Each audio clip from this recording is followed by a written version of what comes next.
नमस्कार दोस्तों, RMS institute के ऑनलाइन प्लेटफॉर्म में आपका एक बार फिर से स्वागत है। हम आशा करते हैं कि आप सभी अपने अपने जो स्टडी है, जिस एग्जाम की आप तैयारी कर रहे हैं या आप स्कूल एजुकेशन में पढ़ रहे हैं या आप कोई भी तैयारी में लगे हुए हैं, तो आप अच्छे से अपनी तैयारी कर रहे हैं और हमारे द्वारा जो भी कंटेंट आपको रिकॉर्ड करके सेंड किया जा रहा है उसका आप फायदा ले रहे हैं। कंप्यूटर की क्लास हमने अभी पटवारी, RSCIT या अन्य जो कंप्यूटर कोर्सेज यदि कोई भी बच्चा कर रहा है, यदि किसी को भी कंप्यूटर से संबंधित कंटेंट की आवश्यकता है तो उसके लिए हमने क्या है कि अभी कंप्यूटर की क्लास प्रारंभ की थी, जिसमें हमने सबसे पहले जो क्लास चालू की थी वो कंप्यूटर का परिचय, कंप्यूटर का परिचय ये हमने स्टार्ट किया था और इसका पार्ट वन जो है ये इसका आपको रिकॉर्ड करके भेज दिया गया था। आज जो है हम पढ़ेंगे भाग 2। भाग 1 जो है वो आपको पहले सेंड किया जा चुका है, लेकिन आज हम पढ़ेंगे भाग 2। भाग 2 के अंदर हम आगे पढ़ेंगे, ज्यादा समय हम नहीं लेते हुए। और आपको इसमें एक चीज ध्यान रखनी है कि कंप्यूटर में आप कुछ भी, चाहे आप RSCIT ही क्यों ना कर रहे हैं, चाहे आप पटवारी की तैयारी कर रहे हैं, पटवारी में आपको पता है कि आपको 15 अंक जो है यहाँ से मिलने वाले हैं। और आपकी जो पटवारी का सिलेबस है, पटवारी के सिलेबस में हमको नॉर्मल जो है वो बेसिक कंप्यूटर जो है वो आपके सिलेबस में है, तो बेसिक जानकारी आपसे पूछी जाएगी। अब तक हमने जो पढ़ा था कि कंप्यूटर की शब्द की उत्पत्ति कहाँ से हुई, कंप्यूटर का मतलब क्या होता है, कंप्यूटर की जो है खोज किसने की, कंप्यूटर के जनक कौन होते हैं, कंप्यूटर कितने प्रकार का होता है, कंप्यूटर का वर्गीकरण कैसे कैसे किया गया है, ये सारी जानकारी जो है वो हमने पढ़ी थी। आज जो है वो हम पढ़ेंगे, आज अगली चीज जो हम पढ़ेंगे वो है basic benefit, basic benefits of computer. मतलब इसके कंप्यूटर के बुनियादी लाभ। मतलब आपको कंप्यूटर से क्या फायदा होता है, कंप्यूटर का क्या उपयोग है हमारे जीवन में, इससे हमको क्या लाभ मिलता है। तो कंप्यूटर के लाभ की यदि अपन बात करें तो कंप्यूटर के लाभ को हमने 3-4 जो है 5 बिंदु जो है हम इसमें पढ़ेंगे कि सबसे पहला जो होता है वो गति। सबसे पहला जो फायदा है, सबसे पहला जो लाभ है हमको वो है कि गति का मतलब होता है स्पीड। मतलब हमारे पास में यदि जटिल से जटिल कार्य भी हम करना चाहते हैं, बड़े से बड़ा कार्य भी हम करना चाहते हैं, ऐसा कोई भी कार्य जिसको ज्यादा समय हमको करने में लगता है, माना कि आप गणना की बात करें, यदि मुझे कोई बड़ी कैलकुलेशन करनी है और कैलकुलेशन को मैं इतनी जो बड़ी कैलकुलेशन है उसको करने में मुझे बहुत समय चाहिए, बहुत उसमें गलती होने के चांस भी आपको रहते हैं, तो ऐसी जगह पर हम किसका प्रयोग करेंगे, कंप्यूटर का प्रयोग करेंगे और कंप्यूटर से उसको एक स्पीड मिलेगी। मतलब आपका जो कार्य है वो बहुत स्पीड से जो है वो हो जाएगा। दूसरी बात होती है इसमें कि शुद्धता।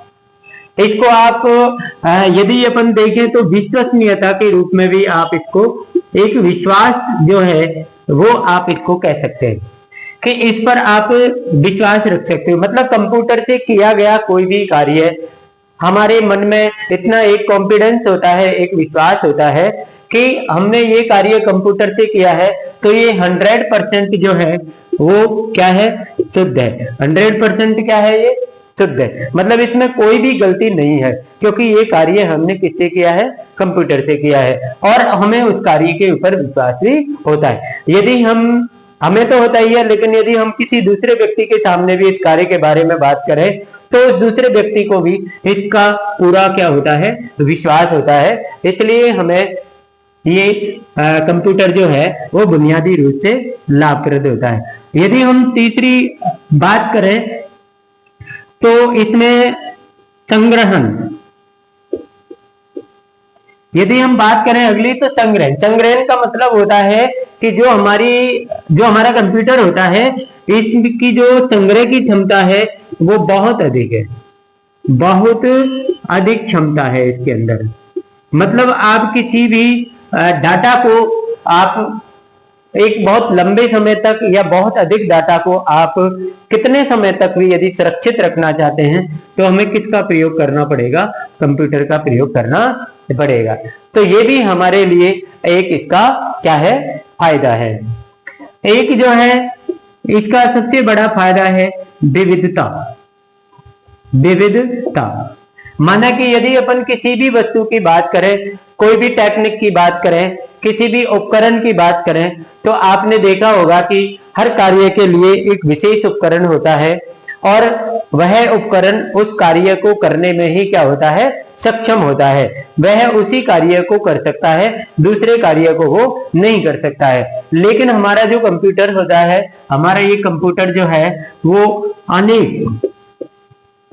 अनेक कार्य, मतलब ऐसा दुनिया का कोई भी कार्य नहीं है, चाहे वो आपका शिक्षा का क्षेत्र हो, चाहे आपका वो मनोरंजन का क्षेत्र हो, चाहे आपका वो चिकित्सा का क्षेत्र हो, चाहे आपका वो संचार का क्षेत्र हो, कैसा भी क्षेत्र हो, आप सभी क्षेत्रों में हमारा जो कंप्यूटर है वो लाभप्रद होता है।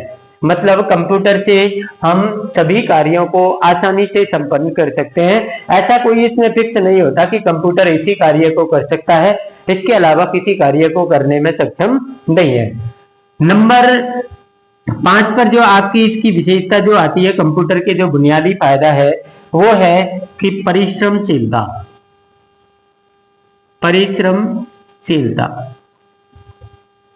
हम देखते हैं कि यदि हम मनुष्य की बात करें तो मनुष्य एक निश्चित सीमा तक, एक निश्चित समय तक लगातार कार्य कर सकता है और एक निश्चित समय के बाद जो व्यक्ति होता है उसको थकान आने लग जाती है, मतलब वो परेशान हो जाता है, वो थक जाता है और आगे वो कार्य नहीं कर सकता। इसलिए उसको किसकी जरूरत पड़ेगी? उसको आराम की जरूरत पड़ेगी, वो आराम करना चाहेगा। लेकिन हमारा कंप्यूटर एक ऐसा है जो लगातार वर्क कर सकता है, मतलब इसको आराम की कोई भी आवश्यकता नहीं होती है।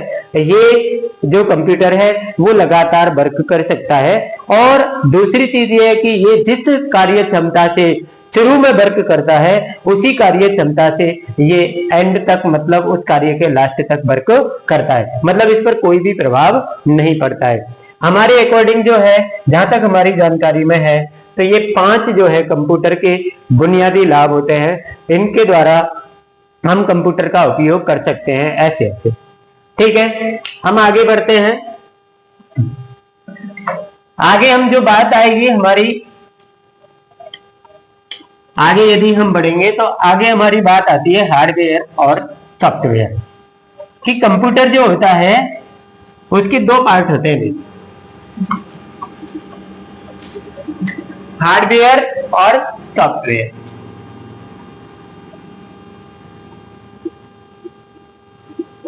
हार्डवेयर व सॉफ्टवेयर।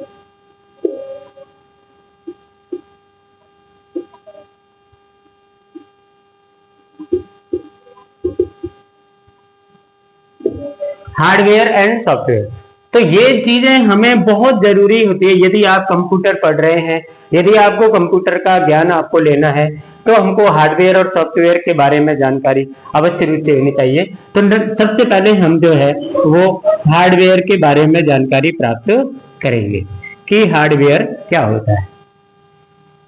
सबसे पहले हम किसकी बात करेंगे? हार्डवेयर। यदि आपको हार्डवेयर के बारे में जानकारी लेनी है तो सीधी सी गणित है, सीधी सी बात है कि जिसको देखा जा सके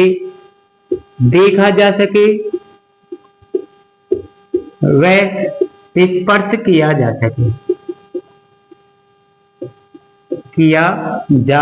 सके, जिसको देख सकते हैं, जिसको स्पर्श कर सकते हैं।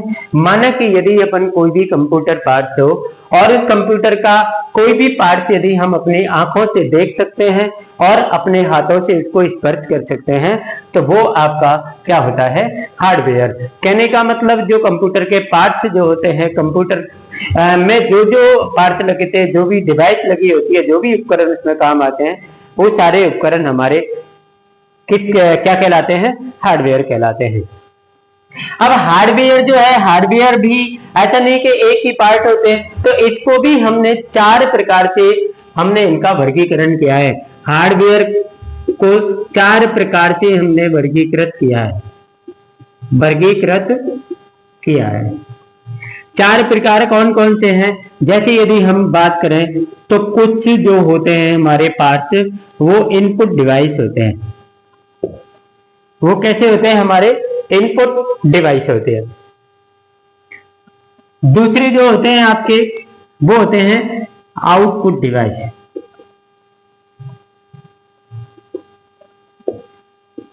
एक होते हैं आपके प्रोसेसिंग डिवाइस और एक होते हैं आपके स्टोरेज डिवाइस। इन 4 प्रकार से, इन 4 हमारे जो कंप्यूटर में जो काम आने वाले जो उपकरण हैं, जो भी डिवाइस हम काम में लेते हैं, उनको 4 कैटेगरी में बांटा गया है। उनको कितनी कैटेगरी में बांटा गया है? 4 कैटेगरी में, मतलब 4 कैटेगरी से हम। अब आपको ध्यान रखना है कि ऐसे कौन से उपकरण है जो इनपुट के अंदर आते हैं, ऐसे कौन से उपकरण है जो आउटपुट के अंदर आते हैं, ऐसे कौन से उपकरण है जो प्रोसेसिंग डिवाइस के अंदर आते हैं, और ऐसे कौन से उपकरण है जो स्टोरेज डिवाइस के अंदर आते हैं। ये यदि अपन इनपुट डिवाइस की बात करें तो ये हमारे डाटा को क्या करते हैं? डाटा को प्रवेश की अनुमति देते, डाटा का प्रवेश करते हैं। मतलब आपके पास यदि मैं कंप्यूटर की बात करूं तो हमारे पास में सबसे पहले यदि कार्य प्रणाली की हम बात करें तो सबसे पहले हम डाटा को इनपुट डिवाइस के द्वारा इनपुट करते हैं। मतलब कंप्यूटर में सबसे पहले डाटा का प्रवेश होता है, मतलब डाटा एंट्री होता है। इसके बाद में जो होता है वो डाटा कहां जाता है? प्रोसेसिंग के लिए जाता है। कहां पर जाता है? प्रोसेसिंग के लिए जाता है। डाटा प्रोसेस होने के बाद में ये प्रोसेस उपकरण जो होते हैं वो डाटा को आउटपुट डिवाइस के लिए दे देते हैं, और आउटपुट डिवाइस इसको क्या करता है? यूजर को उसको दिखाता है, यूजर को बताता है कि भाई ये डाटा जो आपने जो कार्य आप कर रहे हैं वो इस प्रकार संपन्न हुआ है। इसके बाद जब हम देख लेते हैं तो ये हमारे किस में चला जाता है? स्टोरेज में हम इसको सेव कर सकते हैं, स्टोरेज में हम इसको सुरक्षित कर सकते हैं कि हमारा डाटा अब स्टोरेज में हम इसको सुरक्षित करना चाहते हैं या इसको भविष्य के लिए रखना चाहते हैं। तो सबसे पहले अपन बात करते हैं कि इनपुट डिवाइस क्या होते हैं। तो इनपुट डिवाइस अब हम एक एक की बात कर लेते हैं। यहाँ पर इनपुट डिवाइस के बारे में अपन यहाँ पर बात कर लेते हैं। इनपुट डिवाइस क्या होते हैं? इनपुट डिवाइस से क्या होता है कि हमारा जो डाटा है वो एंट्री होता है किसके अंदर? कंप्यूटर के अंदर। जैसे माना कि यदि अपन बात करें तो माउस के यदि हम कोई भी काम करते हैं या हम कीबोर्ड से कोई भी काम करते हैं, ठीक है, आपका स्कैनर है, ठीक है, आपका माना कि स्कैनर हो गया आपका, और इसके अलावा आपका यदि अपन स्कैनर के अलावा यदि बात करें तो जैसे हम माइक वगैरह यूज करते हैं, माइक्रोफोन यूज करते हैं, तो माइक्रोफोन भी इसी के अंदर आएगा। माइक्रोफोन इसी के अंदर आएगा। बहुत सारी चीजें ऐसी हैं जो हमारे इनपुट डिवाइस के अंदर आती है। जैसे आपने एक मॉल वगैरह में देखा होगा, मॉल में सेंसर लगे होते हैं। मॉल में क्या लगा होता है? सेंसर। कई जगह पर माइक लगे होते हैं। आपने देखा होगा कि जब हम मॉल में से कोई भी वस्तु जो है वो ले लेते, खरीद लेते हैं, और बहुत से लोग क्या करते हैं उसको छिपा लेते हैं, और जैसे ही वो उससे बाहर आएंगे मॉल से तो वहां पर एक सायरन बज जाता है।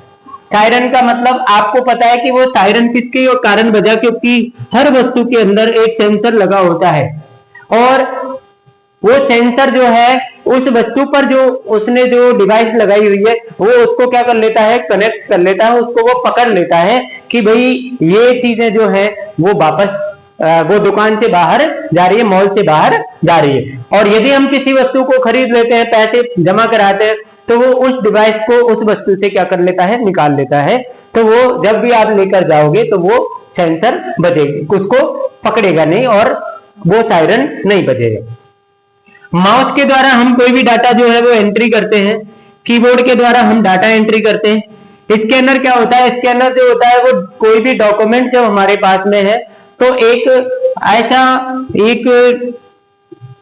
ऐसा ही होता है, एक जिसमें एक क्या होता है, एक ढक्कन होता है और ये शीशा की परत इस पर होती है, शीशा होता है ये, इस पर हम कोई भी डॉक्यूमेंट रखते हैं और ये हमारे सीपीयू से कनेक्ट होता है। किससे कनेक्ट होता है, सीपीयू से कनेक्ट होता है। और जब हम इस पर कोई भी डॉक्यूमेंट रखते हैं तो हम सीपीयू के द्वारा इस डॉक्यूमेंट को हम कहां पर ले जा सकते हैं, हमारे कंप्यूटर की स्टोरेज में, हमारे कंप्यूटर पे ले जा सकते हैं। इसकी हम सॉफ्ट कॉपी दे सकते हैं और हार्ड कॉपी भी इसकी निकाल सकते हैं। तो ये हमारा स्कैनर जो है वो काम आता है। माइक्रोफोन जो होता है वो आपकी आवाज को, माइक जो है ये आपकी आवाज को एंट्री करता है, आवाज को एंट्री देता है कहां के, किसके लिए, सीपीयू के लिए, कंप्यूटर के लिए। और सेंसर ये आपका हो ही गया। इसके अलावा आपका यदि हम और भी बात करें तो एक वेब कैमरा होता है, वेब कैमरा होता है, एक जॉयस्टिक होता है, एक क्या होता है, जॉयस्टिक होता है। वेब कैमरा जो है ये भी इनपुट है। आपने देखा होगा कि जब भी जैसे हम आधार कार्ड बनवाने जाते हैं तो आधार कार्ड बनवाते तो वो एक कैमरा से हमारा फोटो लेता है, तो वो क्या है, एक वेब कैमरा है। तो ये कैमरा जो होता है वो फोटो, आपका फोटो लेकर और किसके लिए देता है, सीपीयू के लिए देता है, मतलब हमारे कंप्यूटर को इसको पहुंचाता है।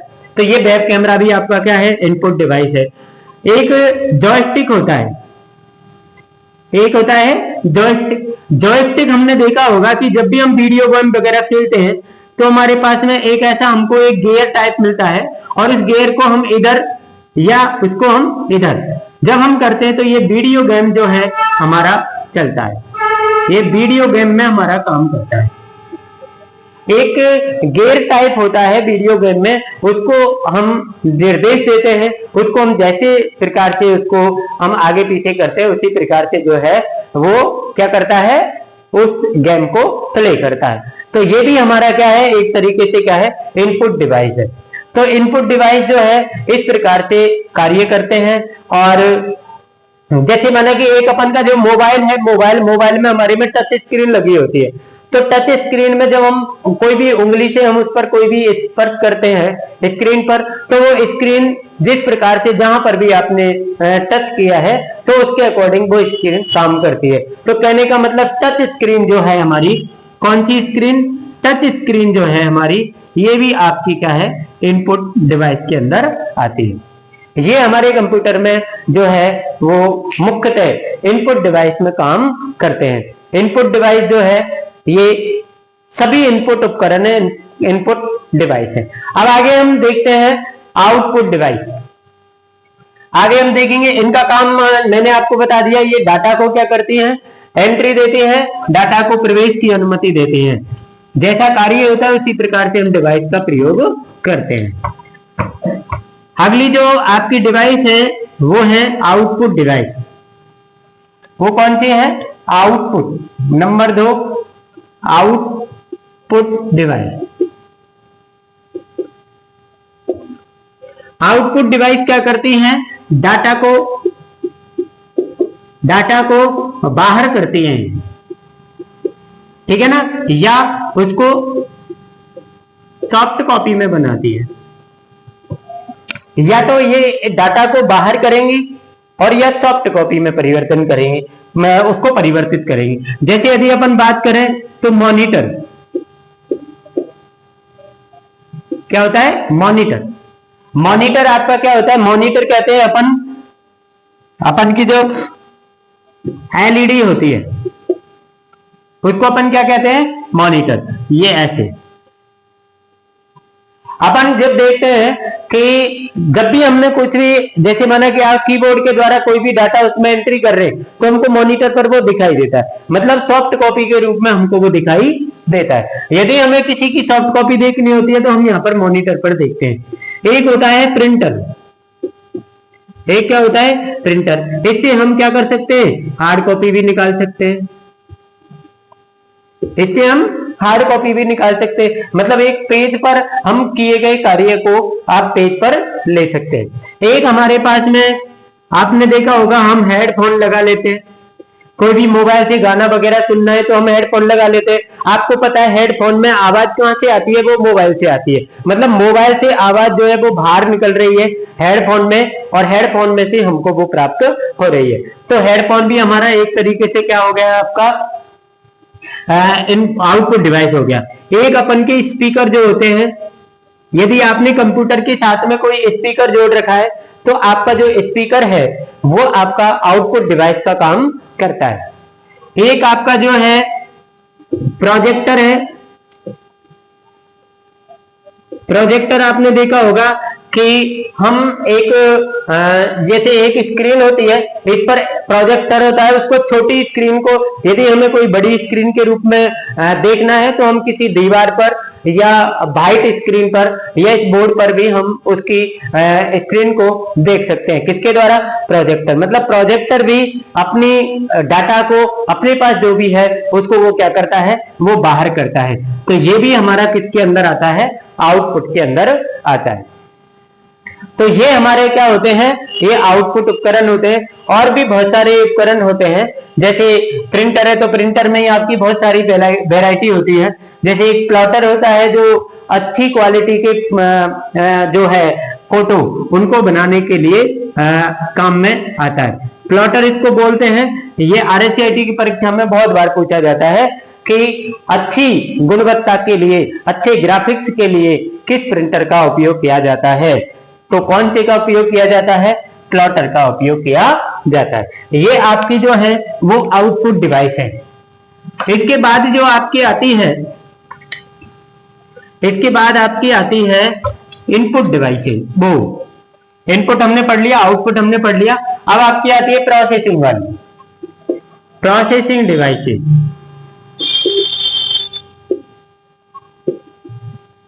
प्रोसेसिंग डिवाइसेस जो होती हैं वो अपन के CPU में होती है। किसमें होती है, CPU में। CPU में जैसे आपका मदरबोर्ड हो गया, आपका प्रोसेसर हो गया, ठीक है ना। आपके और भी अन्य उपकरण जो आपके इसको ये CPU में इनपुट डिवाइसेस के द्वारा, इनपुट के द्वारा इसमें डाटा एंट्री किया जाता है। यहां पर क्या होती है, प्रोसेसिंग होती है। यहां पर क्या होती है, प्रोसेसिंग होती है। और CPU के द्वारा हमारा जो आउटपुट डिवाइस होते हैं इनके द्वारा इसको डाटा को वापस बाहर निकाला जाता है, इसके द्वारा बाहर निकाला जाता है। यहां पर क्या होती है, CPU में प्रोसेसिंग होती है। तो CPU जो है जिसके अंदर आपका मदरबोर्ड है, प्रोसेसर है, ये सारी चीजें जो हैं वो आपकी क्या कहलाती है, ये क्या कहलाती हैं आपकी, ये सब प्रोसेसिंग डिवाइसेस कहलाती हैं। ये कंप्यूटर वर्क कैसे करता है, अभी अपन में एक आपको हार्डवेयर का जो है वो डायग्राम यहाँ पर अपन देखेंगे और कनेक्टिविटी भी देखेंगे कि इसको कनेक्ट कैसे किया जा सकता है। नंबर 4 पर जो है आपकी स्टोरेज डिवाइसेस, नंबर 4 पर है आपकी स्टोरेज डिवाइसेस।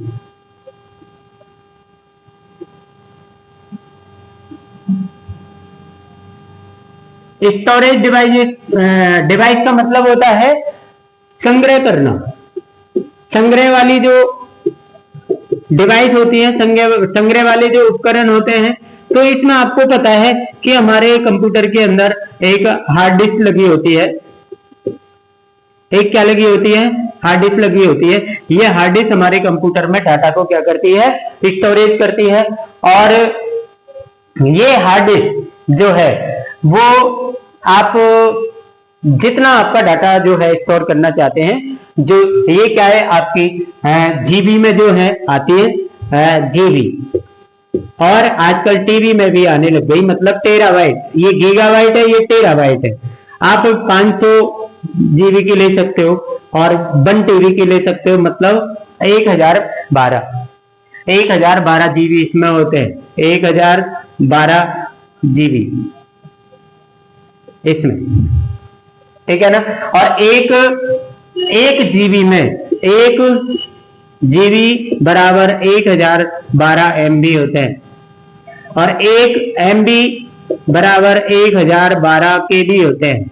ये काफी बार परीक्षा में पूछे जाते हैं, तो इनको भी अपन ध्यान रखें। बहुत से बच्चों ने ये रट रखा है कि भाई 1 जीबी में 1000 MB होते हैं, नहीं, 1000 नहीं होते हैं, 1024 होते हैं सर, 1024 होते हैं, ठीक है ना। यहां पर ये अपडेट करें, 1024 MB होते हैं और 1 MB में 1024 KB होते हैं। इसका आगे अपन पढ़ेंगे, और भी आगे इनको अपन पढ़ेंगे। तो ये हार्ड डिस्क जो है, हार्ड डिस्क आपका संग्रह करती है डाटा का। अब अपन आगे बढ़ते हैं। यदि आप हार्डवेयर को, माना कि हम एक बाजार गए कंप्यूटर लेने, और कंप्यूटर की जो सारी चीजें हैं वो हमको एक शॉप वाले ने, दुकान वाले ने हमको दे दी, और हम सारी चीजें लेकर के आ गए, घर आ गए, हम सारी चीजें लेकर घर आ गए। अब उनको हमें क्या करना है, कनेक्टिविटी देनी है। माना कि हमको जो है दुकान वाले ने, आपको पता है एक तो LED दी होगी, एक तो LED दी है आपको, ये क्या हो गया आपका मॉनिटर हो गया, ये हो गया आपका मॉनिटर। एक आपको CPU दिया है, एक लंबा डब्बा, ये आपका हो गया CPU। एक आपको यहां पर कीबोर्ड दिया है, एक आपको क्या दिया है, ये इस पर इस प्रकार से जो है वो कीज होती है, और एक आपको क्या दिया है, माउस दिया है, एक आपको क्या दिया है, माउस दिया है। तो इन चारों चीजों को आप, यदि अदर कोई भी चीज आप लेकर आए हैं तो वो एक बात अलग है, बाकी की ये चीजें कंपलसरी होती है कि आपको ये बहुत जरूरी होती है। तो इसको हमें कनेक्शन कैसे देना है, तो देखिए आपके पास में एक तो BGA केबल होती है, BGA केबल होती है, ठीक है ना, एक पावर होती है, पावर केबल होती है, ये दोनों केबल आपको दी जाती है। तो BGA केबल जो होती है वो CPU से कनेक्ट होती है, और CPU से आपको यहां पर मॉनिटर पर जाती है।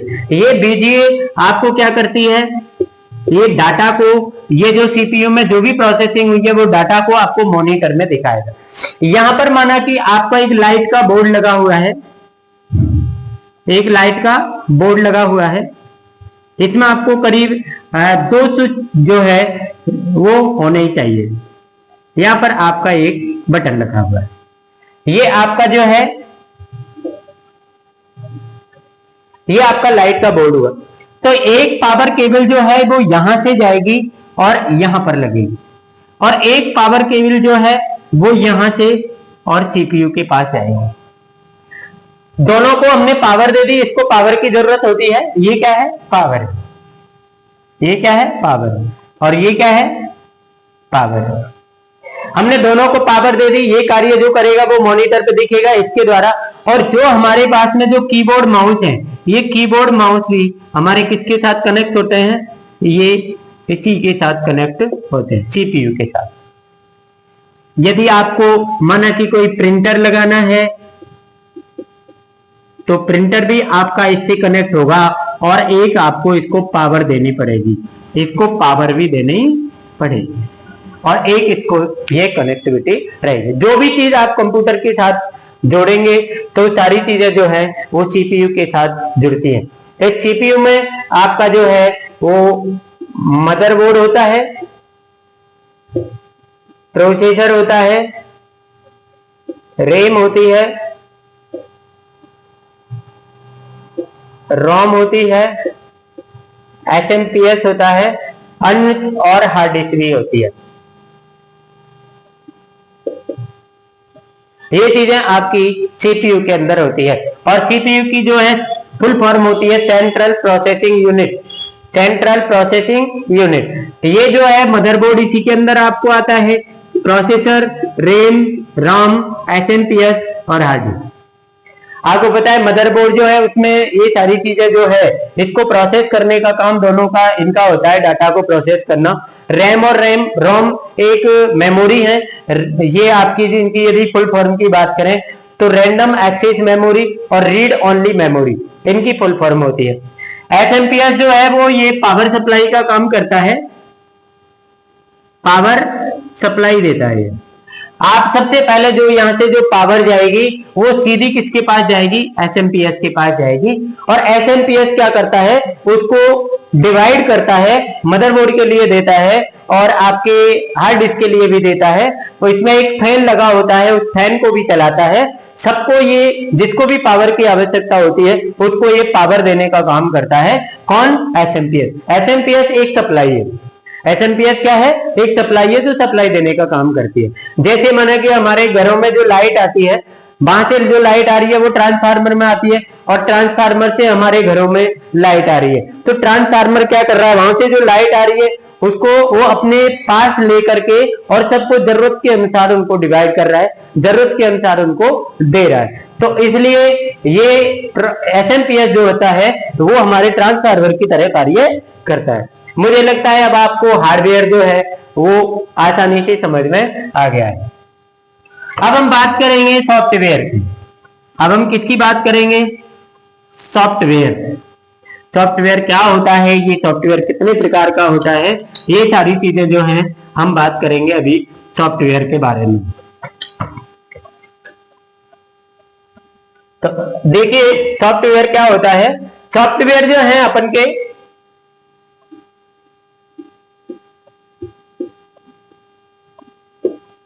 यदि मैं सॉफ्टवेयर की बात करूं तो ये दो प्रकार का होता है।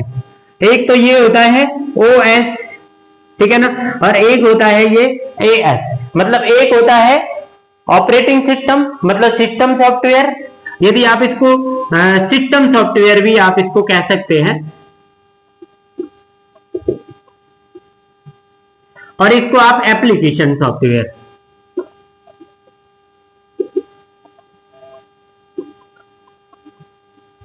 यदि अपन सिस्टम सॉफ्टवेयर की सबसे पहले बात करें कि भाई सिस्टम सॉफ्टवेयर जो होता है वो क्या करता है, सिस्टम सॉफ्टवेयर का काम क्या है, भाई सिस्टम सॉफ्टवेयर क्या काम करता है। देखिए सबसे पहले हमारे पास कंप्यूटर का हार्डवेयर होता है। कंप्यूटर का क्या होता है, हमारे पास सबसे पहले हार्डवेयर होता है। हार्डवेयर मतलब आपके पास कंप्यूटर के पार्ट्स हैं जो आपस में जुड़े हुए हैं, लेकिन उनको एक, जैसे आप मोबाइल चलाते हैं, मोबाइल में आपने देखा होगा एक एंड्रॉइड नाम से अपन कहते हैं कि भाई ये तो एंड्रॉइड है। एंड्रॉइड मतलब एक ऑपरेटिंग सिस्टम है। एंड्रॉइड एक एप्लीकेशन को आधार देने का सिस्टम है जो एप्लीकेशन को इंस्टॉल करता है। हमारे कंप्यूटर में भी क्या होते हैं, एप्लीकेशन सॉफ्टवेयर होते हैं। जैसे मोबाइल में हम उनको ऐप कहते हैं, मोबाइल में हम उनको क्या कहते हैं, ऐप। ऐप होता है वो कंप्यूटर में, कंप्यूटर की भाषा में हम उसको एप्लीकेशन सॉफ्टवेयर बोलते हैं। तो एप्लीकेशन सॉफ्टवेयर जो होता है वो कहां पर इंस्टॉल होता है, एप्लीकेशन सॉफ्टवेयर का आधार क्या है, तो एप्लीकेशन का सॉफ्टवेयर का जो आधार है वो हार्डवेयर नहीं है, हार्डवेयर नहीं, हार्डवेयर से पहले हार्डवेयर के ऊपर आपका ओएस होता है और ओएस पर आपके एप्लीकेशन सॉफ्टवेयर जो है वो काम करते हैं। तो इन दोनों को जो कनेक्टिविटी देता है, इन दोनों को जो आपस में जोड़ने का काम करता है वो आपका सिस्टम सॉफ्टवेयर करता है। वो कौन करता है, सिस्टम सॉफ्टवेयर। किस किस को, एप्लीकेशन सॉफ्टवेयर को हार्डवेयर के ऊपर काम करने के लिए उसको एक आधार देने का काम होता है ऑपरेटिंग सिस्टम का, मतलब सिस्टम सॉफ्टवेयर का। ये हमारे यदि बात करें हम कंप्यूटर में तो जिनको आप विंडो बोलते हो, क्या बोलते हो, विंडो। बात बात में बोलते हो भाई हमारे कंप्यूटर की तो विंडो उड़ गई। विंडो उड़ गई मतलब आपका ऑपरेटिंग सिस्टम जो है वो करप्ट हो गया, आपका ऑपरेटिंग सिस्टम जो है वो खत्म हो गया। ये कोई पार्ट्स नहीं है, ये कोई हार्डवेयर का पार्ट्स नहीं है। अब बहुत से तो ये कहते हैं, जैसे किसी को जानकारी नहीं होती है, माना कि मैंने कह दिया भाई तुम्हारे कंप्यूटर की तो विंडो उड़ गई, विंडो डलेगी इसमें तो हम क्या, अरे साहब विंडो कैसे उड़ गई, विंडो कैसे खराब होगी, कितने की आवेगी, ये कहां डलेगी साहब, कैसे डलेगी। तो वो एक पार्ट नहीं होता है, मतलब ऑपरेटिंग सिस्टम जो होता है एक सिस्टम सॉफ्टवेयर है, ये सॉफ्टवेयर ही है, ये कहीं पर भी कोई भी पार्ट नहीं है जो इसको अलग से आपको लगाना होता है। तो विंडो जो है इसके वर्जन भी चलते हैं, जैसे 7, 8, 10, 11, ये इसके क्या है, वर्जन है, ये इसके क्या है, वर्जन है। इसके अलावा भी हमारे जो है वो सिस्टम सॉफ्टवेयर होते हैं, जैसे लिनक्स, ये आपका सॉफ्टवेयर वो है ऑपरेटिंग सिस्टम है, मतलब सिस्टम सॉफ्टवेयर है। यूनिक्स भी है, यूनिक्स ये भी आपके वो है। और पहले एक और चलती थी एक्सपी, ये विंडो चलती थी पहले, विंडो एक्सपी। एक्सपी आजकल बिल्कुल खत्म है, 7 भी बिल्कुल खत्म हो गई। अभी ये जो है लेटेस्ट में 11 चल रही है, 10 और 8 भी जो है बराबर काम कर रही है। और जो व्यक्ति जो है वो 7 पर काम कर रहा है तो वो 7 पर भी आज काम कर रहा है, और कोई एक्सपी पर तो मुश्किल ही काम अभी समय कर रहा होगा। तो आपको यदि सिस्टम सॉफ्टवेयर के बारे में जानकारी है तो ये आप समझ लीजिए कि सिस्टम सॉफ्टवेयर जो होता है वो हार्डवेयर पर इंस्टॉल होता है, और हार्डवेयर को एप्लीकेशन सॉफ्टवेयर के लिए एक प्लेटफॉर्म देता है। हार्डवेयर में ऑपरेटिंग सिस्टम आएगा, इसके बाद में एप्लीकेशन सॉफ्टवेयर जो है वो उसके ऊपर इंस्टॉल होते हैं। ये कुल मिलाकर दोनों ही सॉफ्टवेयर है, लेकिन एक ऑपरेटिंग है, मतलब सिस्टम को ऑपरेट करता है, और एक एप्लीकेशन है। अब एप्लीकेशन सॉफ्टवेयर के बारे में बात करें अपन कि भाई एप्लीकेशन सॉफ्टवेयर क्या होता है, ये तो हो गया आपका ऑपरेटिंग सिस्टम। तो एप्लीकेशन सॉफ्टवेयर जो होता है ये हमारे ऑपरेटिंग सिस्टम पर, मतलब ओएस पर इंस्टॉल होता है। और एप्लीकेशन सॉफ्टवेयर यदि आपको बात करें तो ये विशेष कार्य के लिए जाना जाता है। ये विशेष कार्य को संपन्न करने के लिए आपको कंप्यूटर में डालना होता है। माना कि मेरे पास एक फोटो की दुकान है, माना कि मैं फोटो बनाता हूं, मुझे फोटो बनाना है, तो फोटो बनाने के लिए मुझे इसके एक एप्लीकेशन सॉफ्टवेयर की आवश्यकता पड़ेगी। जैसे आपको मोबाइल में कभी कोई काम करना होता है तो आपको उससे संबंधित एक ऐप की जरूरत पड़ती है, वो ऐप आप अपने मोबाइल में डाउनलोड करते हो, इसको इंस्टॉल करते हो, और इंस्टॉल करने के बाद में आप उससे अपना काम करते हो। तो उसी प्रकार हमारे कंप्यूटर में भी जैसा कार्य आपको करना है उसी कार्य को आपको इसमें करना होता है। माना कि मुझे कोई ऑफिस वर्क करना है, ऑफिस वर्क करना है, माना कि मुझे कोई पीडीएफ फाइल बनानी है या ओपन करनी है, तो इसके लिए हमें सबके लिए अलग अलग जो है एप्लीकेशन सॉफ्टवेयर की आवश्यकता पड़ेगी। इसके लिए हमें फोटोशॉप लेना पड़ेगा, फोटोशॉप, ये क्या है 7.0 आ रहा है, 7 जो है। ऑफिस वर्क के लिए आपको माइक्रोसॉफ्ट ऑफिस जो है, माइक्रोसॉफ्ट ऑफिस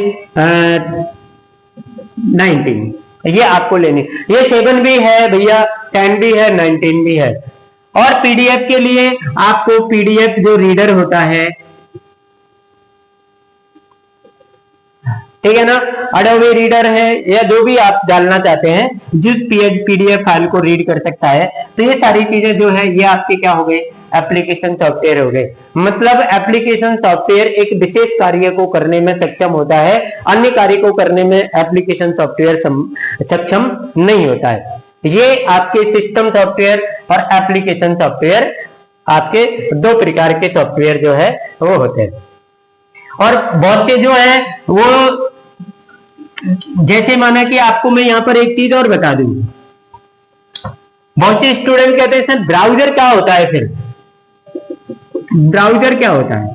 तो ब्राउजर एक प्रकार का एक एप्लीकेशन सॉफ्टवेयर है। ब्राउजर क्या है? एक एप्लीकेशन सॉफ्टवेयर है, लेकिन ब्राउजर का जो यूज है वो केवल इंटरनेट के लिए किया जाता है। यदि आपको कोई भी साइट ओपन करनी है, आपको कोई भी साइट ओपन करनी है, आपको कोई भी एड्रेस साइट का डालना है, तो सबसे पहले आपको ब्राउजर को क्या करना पड़ेगा, ओपन करना पड़ेगा। और ब्राउजर ओपन करने के बाद में आपको उसका वेब एड्रेस आप लगाएंगे तो आपकी जो साइट है वो ओपन हो जाएगी। तो इस प्रकार जो है आपके जो ब्राउजर है वो आपके काम करते हैं, आपके ब्राउजर जो है वो इस प्रकार काम करते हैं। तो आज हमने आपको जो है कंप्यूटर के उपयोग, कंप्यूटर में हार्डवेयर और सॉफ्टवेयर क्या होते हैं, हार्डवेयर को कितने पार्ट में डिवाइड किया है, सॉफ्टवेयर जो है उसको कितने पार्ट में डिवाइड किया है, ये सारी जो जानकारी है वो आपको हमने आज के इस वीडियो में आपको दी है। और हमें लगता है कि ये जानकारी जो है वो आपको बहुत काम आएगी यदि आप इसको अच्छे ढंग से पढ़ते हैं, मन लगाकर पढ़ते हैं। तो आप पटवारी की यदि परीक्षा दे रहे हैं या आप किसी भी संस्थान से RSCIT कर रहे हैं तो RSCIT वाले स्टूडेंट के लिए भी ये जो है वो बहुत फायदेमंद है, बहुत इससे उसको बेनिफिट मिलने वाला है, क्योंकि ये कंप्यूटर का परिचय या कंप्यूटर की बेसिक नॉलेज जो है वो आपके हर कोर्स में आपको शामिल होती है, हर कोर्स में आपको देखने को मिलेगी। तो दोस्तों हम आज की वीडियो को इसको यही समाप्त करते हैं। आगे हम आपको नेक्स्ट जो है इसके आगे वाला जो टॉपिक है उसके साथ आपके सामने हाजिर होंगे। तब तक के लिए हम और आप जो है वो आप है पढ़ाई करें, आप अपने जो भी लक्ष्य आपने बना रखा है उसको आप प्राप्त करें। और चैनल को भैया सब्सक्राइब सभी लोग करते रहें। सब लोग में वीडियो देखते हैं, बहुत से लोग वीडियो को बहुत कम देखते हैं। आप वीडियो को अंत तक देखिए, तभी तो आपको पता चलेगा भाई इस टॉपिक का मतलब क्या है, इस टॉपिक में हमने क्या सीखा क्या नहीं सीखा। और आप दूसरे लोगों तक भी इसको शेयर करते रहिए। हमें बहुत खुशी होती है जब और लोग भी हमारे साथ जुड़ते हैं और इसका फायदा उठाते हैं। आपको खूब पता है कि लोग बेकार की बातें करके इंटरनेट पर फेमस हो जाते हैं, लेकिन हम ऐसे बेकार की बातों से नहीं, बल्कि हम एक शिक्षा के क्षेत्र में कुछ अच्छा करके आप लोगों के मन के अंदर बैठना चाहते हैं, आप लोगों के अंदर हम प्रसिद्धि अपनी बनाना चाहते हैं, अपनी पैठ बनाना चाहते हैं। तो आप हमें सपोर्ट करते रहिए और चैनल को सब्सक्राइब करो, लाइक करो, कमेंट करो और अन्य लोगों तक भी भेजते रहिए। ईश्वर से दुआ करते हैं कि हम आपका जो लक्ष्य है उसमें आप कामयाब हो। और रीट में जो परीक्षा देने वाले जो स्टूडेंट हैं उनके लिए हमारी तरफ से अग्रिम बधाइयां और बेस्ट ऑफ लक कि वो अपना जो है मुकाम हासिल करें। एक वीडियो हमने रीट में तुक्का लगाने से संबंधित भी बनाई थी, तो वो तुक्का लगाने वाली जो वीडियो है उसको आप अवश्य रूप से देखें। उसमें हमने कुछ टिप्स बताई है कि जो प्रश्न आपसे गलत हो रहे हैं, जो प्रश्न हमसे नहीं आते हैं, तो आप उनको किस प्रकार से हल करें। गलत तो हो ही रहा है, मतलब हम छोड़ तो रहे हैं, तो उसमें कुछ तुक्का दिमाग से लगाएं तो क्या पता कुछ सही निकल जाए। इसलिए हमने तुक्का लगाने की जो ट्रिक्स भी आपको बताई है तो उसको आप जरूर देखें। और इसी के साथ हम वीडियो को समाप्त करते हैं। Thank you very much.